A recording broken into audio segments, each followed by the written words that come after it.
Good morning. I just wanted to get on here and kind of give a little video that goes a little more in depth into what I was talking about utilizing the forest and leaving it in good shape for future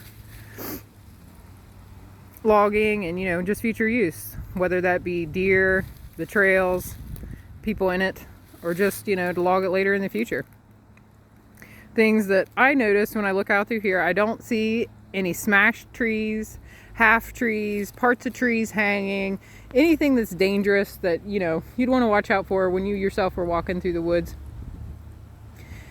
And also I don't see much that is bigger than my thigh. That pile right there is actually bunched up, and that's going to be going in. We sell that, most all that, for firewood. The little pieces at the end will be chopped off and brought back out. That creek crossing there, we'll put a culvert in that, pull the wood out, make the sides nice, and leave it permanently after that. Everything that you can see is totally logged.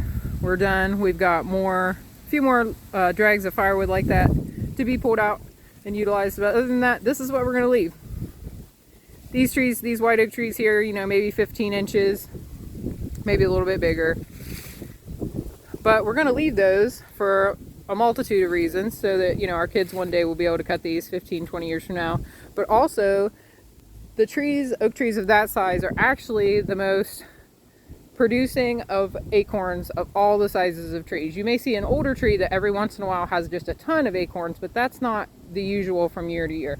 These small trees about this size here are actually their biggest producers. So if you were to cut all of these little trees and not to leave any of these little white oaks that you can see out there, there's not going to be anything here that's going to replenish the white oak supply. All the acorns will be gone.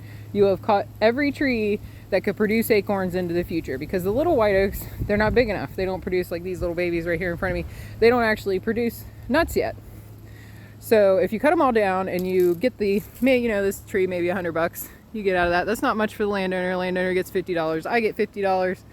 It takes all of the nuts out of the forest. That leaves not much for the deer, leaves not much for regeneration into the future.